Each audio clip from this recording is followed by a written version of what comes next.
ಅಯೋಧ್ಯೆಯಲ್ಲಿರೋದು BJP Rama. ಅವರು BJP ರಾಮದು. ನಮ್ಮ ರಾಮ ಸಿದ್ದರಾಮಯ್ಯ ಎಂದಿದ್ದಕ್ಕೆ ಕೈ ನಾಯಕ. ಅವರೇ ರಾಮ, ಸ್ವತಃ ಸಿದ್ದರಾಮಯ್ಯನೇ ರಾಮ. ಸಿದ್ದುಗೆ ಯಾಕೆ ಕೊಟ್ಟಿಲ್ಲ ಕಾರ್ಯಕ್ರಮಕ್ಕೆ ಆಹ್ವಾನ? ಅಯೋಧ್ಯೆಯಲ್ಲಿರುವುದು ಬಿಜೆಪಿ ರಾಮ, ನಮ್ಮ ರಾಮ ಸಿದ್ದರಾಮಯ್ಯ. ಹೀಗಂತ ಕಾಂಗ್ರೆಸ್ ಮಾಜಿ ಸಚಿವ ಎಚ್ ಆಂಜನೇಯ ಬಿಜೆಪಿ ವಿರುದ್ಧ ವಾಗ್ದಾಳಿ ನಡೆಸಿದ್ದಾರೆ. ಹಾಗಾದ್ರೆ ಸಿಎಂ ಸಿದ್ದರಾಮಯ್ಯನವರನ್ನ ದೇವರಿಗೆ ಹೋಲಿಸಿದ್ದಕ್ಕೆ ಮಾಜಿ ಸಚಿವ ರಾಮ ಮಂದಿರ ಉದ್ಘಾಟನಾ ಕಾರ್ಯಕ್ರಮಕ್ಕೆ ಸಿಎಂ ಸಿದ್ದರಾಮಯ್ಯನವರಿಗೆ ಬಿಜೆಪಿ ಅದಕ್ಕೆ ಆಹ್ವಾನ ಕೊಟ್ಟಿಲ್ಲ. ಈ ಬಗ್ಗೆ ಸಿಎಂ ಸಿದ್ದರಾಮಯ್ಯ ಹೇಳಿದ್ದೇನು ಗೊತ್ತಾ? ಅದನ್ನ ಡೀಟೇಲ್ ಆಗಿ ತೋರಿಸ್ತೀವಿ. ಆದ್ರೆ ಅದಕ್ಕಿಂತ ಮೊದಲು ಹಲೋ ಕನ್ನಡ ಯೂಟ್ಯೂಬ್ ಚಾನಲ್ ಅನ್ನು ಸಬ್ಸ್ಕ್ರೈಬ್ ಮಾಡ್ಕೊಳ್ಳಿ. ಹಾಗೇನೇ ಪಕ್ಕದಲ್ಲಿರೋ ಬೆಲ್ ಬಟನ್ ಅನ್ನು ಪ್ರೆಸ್ ಮಾಡಿ. ಶ್ರೀರಾಮ ಹಿಂದೂಗಳ ಆರಾಧ್ಯ ದೈವ. ರಾಮ ಅಂದ್ರೆ ಒಳ್ಳೆತನ, ರಾವಣ ಅಂದ್ರೆ ದುಷ್ಟತನ ಅನ್ನೋ ಗುಣಗಳನ್ನ ಪ್ರತಿನಿಧಿಸುತ್ತೆ. ಜೊತೆಗೆ ಶ್ರೀರಾಮ ಈ ಭೂಮಿ ಮೇಲೆ ಮನುಷ್ಯನಾಗಿ ಅವತರಿಸಿದ್ದ, ಆತ ಹುಟ್ಟಿ ಬೆಳೆದ ನಾಡಿ ಅಯೋಧ್ಯೆ ಅನ್ನೋ ನಂಬಿಕೆಯೂ ಇದೆ. ಹೀಗಾಗಿನೇ ಅಯೋಧ್ಯೆಯಲ್ಲಿ ಇವತ್ತು ಭವ್ಯ ಮಂದಿರ ತಲೆ ಎತ್ತಿ ಇದೇ ಜನವರಿ 22ರಂದು ಉದ್ಘಾಟನಾ ಕಾರ್ಯಕ್ರಮ ನಡೆಯುತ್ತಿದೆ. ಈ ಉದ್ಘಾಟನಾ ಕಾರ್ಯಕ್ರಮವನ್ನ ದೇಶಾದ್ಯಂತ ಹಿಂದೂಗಳು ಹಬ್ಬದಂತೆ ಸಂಭ್ರಮಿಸಬೇಕು ಅಂತೇಳಿ ಬಿಜೆಪಿ ನಾಯಕರು ಕರೆ ನೀಡಿದ್ದಾರೆ. ಆ ಮೂಲಕ 2024ರ ಲೋಕಸಭಾ ಚುನಾವಣೆಗೆ ಬಹುಸಂಖ್ಯಾತ ಹಿಂದೂಗಳನ್ನ ಬಿಜೆಪಿಯತ್ತ ಸೆಳೆಯುವ ತಂತ್ರಗಾರಿಕೆಯು ನಡೆಯುತ್ತಿದೆ. ಪರಿಸ್ಥಿತಿ ಹೀಗಿರುವಾಗಲೇ ಸಾಕ್ಷಾತ್ ಶ್ರೀರಾಮನ ಹೆಸರನ್ನ ಇಟ್ಕೊಂಡಿರೋ ಸಿಎಂ ಸಿದ್ದರಾಮಯ್ಯನವರಿಗೆ ರಾಮ ಮಂದಿರ ಉದ್ಘಾಟನಾ ಕಾರ್ಯಕ್ರಮಕ್ಕೆ ಕೇಂದ್ರ ಸರ್ಕಾರ ಆಹ್ವಾನ ಕೊಟ್ಟಿಲ್ಲ. ಆ ಮೂಲಕ ಇದೊಂದು ಬಿಜೆಪಿ ಕಾರ್ಯಕ್ರಮವಂತೆ ಆಚರಿಸಲು ಕೇಂದ್ರ ಬಿಜೆಪಿ ನಾಯಕರು ಪ್ಲಾನ್ ಮಾಡಿದಂತಿದೆ. ಇನ್ನು ಸಿಎಂ ಸಿದ್ದರಾಮಯ್ಯನವರಿಗೆ ರಾಮ ಮಂದಿರ ಉದ್ಘಾಟನೆಗೆ ಆಹ್ವಾನವಿಲ್ಲದ ವಿಚಾರಕ್ಕೆ ಪ್ರತಿಕ್ರಿಯಿಸಿರುವ ಮಾಜಿ ಸಚಿವ ಎಚ್ ಆಂಜನೇಯ, ರಾಮ ಮಂದಿರ ಉದ್ಘಾಟನೆಗೆ ಕರೆಯದೇ ಇದ್ದಿದ್ದೇ ಒಳ್ಳೇದಾಯ್ತು. ಸ್ವತಃ ಸಿದ್ದರಾಮಯ್ಯನವರೇ ರಾಮ. ಹೀಗಿರುವಾಗ ಆ ರಾಮನಿಗೆ ಹೋಗಿ ಅವರು ಪೂಜಿಸಬೇಕು ಅಂತ ಪ್ರಶ್ನಿಸಿದ್ದಾರೆ.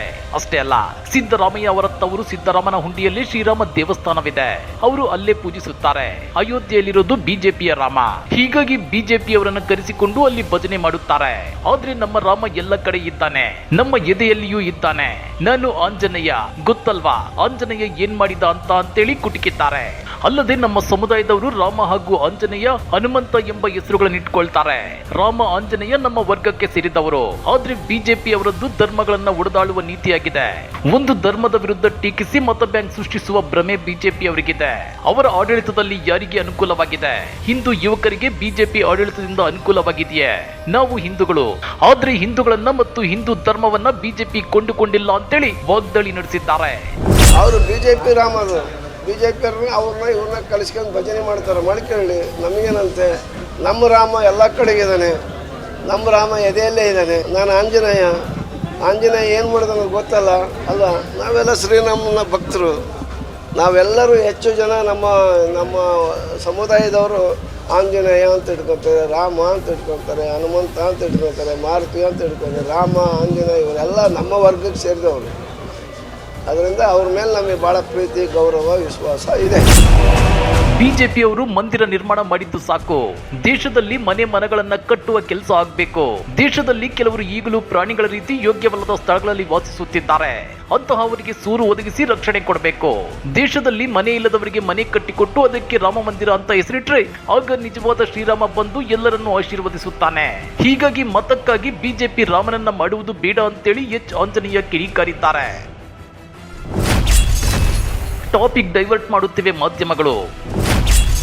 ಸಿದ್ದರಾಮಯ್ಯ ದೇವರು ಅಂತೇಳಿ ಬಿಜೆಪಿ ಕಿಡಿ.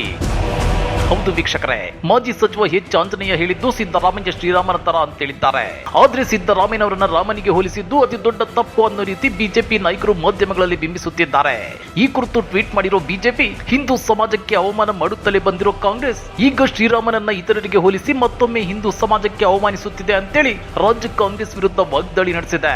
ಇತ್ತ ಎಚ್ ಆಂಜನೇಯ ವಿರುದ್ಧ ಬಸನಗೌಡ ಪಾಟೀಲ್ ಯತ್ನಾಳ್ ಸಹ ಕಿಡಿಕಾರಿದ್ದು, ಇಂತಹ ಅವಿವೇಕಿಗಳು, ಸ್ವಜನ ಪಕ್ಷಪಾತಿಗಳು, ಹಿಂದೂ ವಿರೋಧಿಗಳು ಈ ಹಿಂದೆ ರಾಜ್ಯದ ಸಚಿವರಾಗಿದ್ದರು ಎಂಬುದು ರಾಜ್ಯದ ದೌರ್ಭಾಗ್ಯ. ಆಂಜನೇಯ ಮನೆಯಲ್ಲಿ ಸಿದ್ದರಾಮಯ್ಯನವರಿಗೆ ಪೂಜಾ ಕೈಂಕರ್ಯ ನೆರವೇರಿಸಲಿ. ಹಿಂದೂಗಳ ಆರಾಧ್ಯ ದೈವ ಶ್ರೀರಾಮ ದೇವರ ಬಗ್ಗೆ ಮಾತನಾಡುವುದನ್ನು ನಿಲ್ಲಿಸಿ ಘನತೆಯಿಂದ, ಗೌರವದಿಂದ ವರ್ತಿಸಲಿ ಅಂತೇಳಿ ಯತ್ನಾಳ್ ವಾಗ್ದಾಳಿ ನಡೆಸಿದ್ದಾರೆ. ಪ್ರತಿ ಮಾತಲ್ಲೂ ಬಿಜೆಪಿ ವೋಟ್ ಬ್ಯಾಂಕ್ ರಾಜಕಾರಣ. ದೇಶದ ದೇಶದ ಬಹುಸಂಖ್ಯಾತರನ್ನ ಓಲೈಸೋ ಪ್ಲಾನ್. ಹೌದು ವೀಕ್ಷಕರೇ, ಬಿಜೆಪಿ ನಾಯಕರ ಪ್ರತಿ ಮಾತಲ್ಲೂ ಕಾಂಗ್ರೆಸ್ ಪಕ್ಷವನ್ನ ಹಿಂದೂ ವಿರೋಧಿ ಅಂತ ಬಿಂಬಿಸೋ ಪ್ರಯತ್ನ ನಡೆಯುತ್ತಿದೆ. ಎಚ್ ಆಂಜನೇಯ ಹೇಳಿದ್ದೇನೋ, ಇವರು ಹೇಳ್ತಾ ಇರೋದೇನೋ. ಕಾಂಗ್ರೆಸ್ನಲ್ಲಿ 95% ಹಿಂದೂ ನಾಯಕರೇ ಇದ್ದಾರೆ. ಆದ್ರೆ ಬಿಜೆಪಿಯ ವೋಟ್ ಬ್ಯಾಂಕ್ ಬರೀ ಹಿಂದೂಗಳೇ ಆಗಿರೋದ್ರಿಂದ ಹಿಂದೂಗಳನ್ನ ಓಲೈಸೋಕೆ ದೇವರು, ಧರ್ಮದ ವಿಚಾರಗಳನ್ನ ಹೈಲೈಟ್ ಮಾಡಲಾಗುತ್ತಿದೆ. ಇದು ರಾಜ್ಯದ ಪ್ರಜ್ಞಾವಂತ ಮತದಾರರಿಗೆ ಸ್ಪಷ್ಟವಾಗಿ ಎದ್ದು ಕಾಣ್ತಿದೆ. ನಿಮ್ಗೆ ಗೊತ್ತಿರಲಿ, ಕಳೆದ ವಿಧಾನಸಭಾ ಚುನಾವಣಾ ಟೈಮಲ್ಲೂ ಬಿಜೆಪಿ ನಾಯಕರು ರಾಜ್ಯದಲ್ಲಿ ಮಂದಿರ ಮಸೀದಿ ದಂಗಲನ್ನ ಮುನ್ನೆಲೆಗೆ ತಂದಿದ್ರು. ಕಾಂಗ್ರೆಸ್ ಪ್ರಣಾಳಿಕೆಯಲ್ಲಿ ಬಜರಂಗ ದಳ ಬ್ಯಾನ್ ವಿಚಾರವನ್ನ ಹೈಲೈಟ್ ಮಾಡಿ ಪ್ರತಿಭಟನೆಗಳನ್ನ ನಡೆಸಿದ್ರು. ಕರ್ನಾಟಕಕ್ಕೆ 28 ಸಲ ಬಂದು ಅದ್ದೂರಿ ಪ್ರಚಾರ ನಡೆಸಿದ್ದ ಪ್ರಧಾನಿ ಮೋದಿ ಚುನಾವಣಾ ಪ್ರಚಾರಗಳಲ್ಲಿ ತಮ್ಮ ಅಭಿವೃದ್ಧಿ ಸಾಧನೆಗಳ ಬಗ್ಗೆ ಭಾಷಣ ಮಾಡೋದ್ ಬಿಟ್ಟು ಜೈ ಶ್ರೀರಾಮ್, ಜೈ ಬಜರಂಗ ಬಲಿ ಅಂತೇಳಿ ಜನರನ್ನ ಹಿಂದುತ್ವದ ಅಲಿಯಲ್ಲಿ ರುಚಿಗೆಬ್ಬಿಸೋಕೆ ಮುಂದಾಗಿದ್ರು. ಆದ್ರೆ ಬುದ್ಧಿವಂತ ಮತ್ತು ಪ್ರಜ್ಞಾವಂತ ಕರ್ನಾಟಕದ ಮತದಾರರು ಬಿಜೆಪಿಯನ್ನ ಸೋಲಿಸಿ ಮುಟ್ಟಿ ನೋಡಿಕೊಳ್ಳುವ ತಿರುಗೇಟನ್ನ ಕೊಟ್ಟಿದ್ರು. ಹೀಗಾಗಿ ಲೋಕಸಭಾ ಚುನಾವಣೆಯಲ್ಲೂ ಕರ್ನಾಟಕ ವಿಧಾನಸಭಾ ಚುನಾವಣಾ ಫಲಿತಾಂಶವೇ ಪ್ರತಿಫಲಿಸುತ್ತಾ ಅನ್ನೋ ಅನುಮಾನ ಎದ್ದಿದೆ. ಆಹ್ವಾನ ಸಿಗದಿದ್ದಕ್ಕೆ ಸಿದ್ದು ಡೋಂಟ್ ಕೇರ್. ಜನವರಿ 22ರಂದು ಅಯೋಧ್ಯೆಯಲ್ಲಿ ರಾಮ ಮಂದಿರ ಉದ್ಘಾಟನಾ ಕಾರ್ಯಕ್ರಮಕ್ಕೆ ಸಿಎಂ ಸಿದ್ದರಾಮಯ್ಯನವರಿಗೆ ಆಹ್ವಾನ ಕೊಟ್ಟಿಲ್ಲ. ರಾಮ ಮಂದಿರ ಉದ್ಘಾಟನೆಗೆ ಕೇವಲ ರಾಮ ಭಕ್ತರಿಗೆ ಮಾತ್ರ ಆಹ್ವಾನ ನೀಡಲಾಗಿದೆ ಅಂತೇಳಿ ರಾಮ ಮಂದಿರ ಮುಖ್ಯ ಅರ್ಚಕರು ಹೇಳಿದ್ದಾರೆ. ಈ ಬಗ್ಗೆ ಪ್ರತಿಕ್ರಿಯೆ ನೀಡಿರೋ ಸಿಎಂ ಸಿದ್ದರಾಮಯ್ಯ, ಯಾರಿಗೆ ಆಹ್ವಾನ ಹೋಗಿದೆಯೋ ಗೊತ್ತಿಲ್ಲ, ಆಹ್ವಾನ ಕೊಟ್ಟವರು ಹೋಗ್ತಾರೆ, ಇಲ್ಲದವರು ಇಲ್ಲ ಅಂತೇಳಿ ಸ್ಪಷ್ಟಪಡಿಸಿದ್ದಾರೆ. ಯಾರು ಹೋಗ್ತಾರೆ ಹೋಗ್ಲಿ, ಹೋಗ್ಲಿದವರು ಹೋಗ್ಲಿಲ್ಲ ಅಷ್ಟೇ. ಈಗ ಆಹ್ವಾನ ಯಾರು ಕೊಡ್ತಾರೆ ಅವ್ರು ಅವಾಗ ಸೇರುದು. ಇಲ್ಲಿ ಬಸವಣ್ಣನವರ ವಚನವನ್ನ ನೆನಪಿಸಿಕೊಳ್ಳಬೇಕಾಗುತ್ತೆ. ಉಳ್ಳವರು ಶಿವಾಲಯ ಮಾಡುವರು, ನಾನೇನು ಮಾಡಲಿ ಬಡವನಯ್ಯ. ಎನ್ನ ಕಾಲೇ ಕಂಬ, ದೇಹವೇ ದೇಗುಲ, ಶಿರವೇ ಹೊನ್ನ ಕಳಸವಯ್ಯ. ಕೂಡಲ ಸಂಗಮ ದೇವ ಕೇಳಯ್ಯ, ಸ್ಥಾವರ ಕಳಿವುಂಟು ಜಂಗಮ ಕಳಿವಿಲ್ಲ. ಈ ವಚನ ನಿಜಕ್ಕೂ ಅಜರಾಮರ.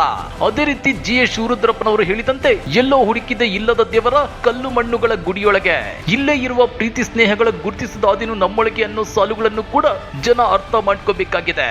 ಈ ಬಗ್ಗೆ ನೀವೇನಂತೀರಾ? ಕಮೆಂಟ್ ಮಾಡಿ, ವಿಡಿಯೋ ಲೈಕ್ ಮಾಡಿ, ಶೇರ್ ಮಾಡಿ. ಇಂಥ ಮತ್ತಷ್ಟು ರೋಚಕ ರಾಜಕೀಯ ಸುದ್ದಿಗಳನ್ನ ಮಿಸ್ ಮಾಡದೆ ನೋಡಬೇಕು ಅಂದ್ರೆ ನಮ್ಮ ಯೂಟ್ಯೂಬ್ ಚಾನಲ್ ಅನ್ನ ಸಬ್ಸ್ಕ್ರೈಬ್ ಮಾಡ್ಕೊಳ್ಳಿ.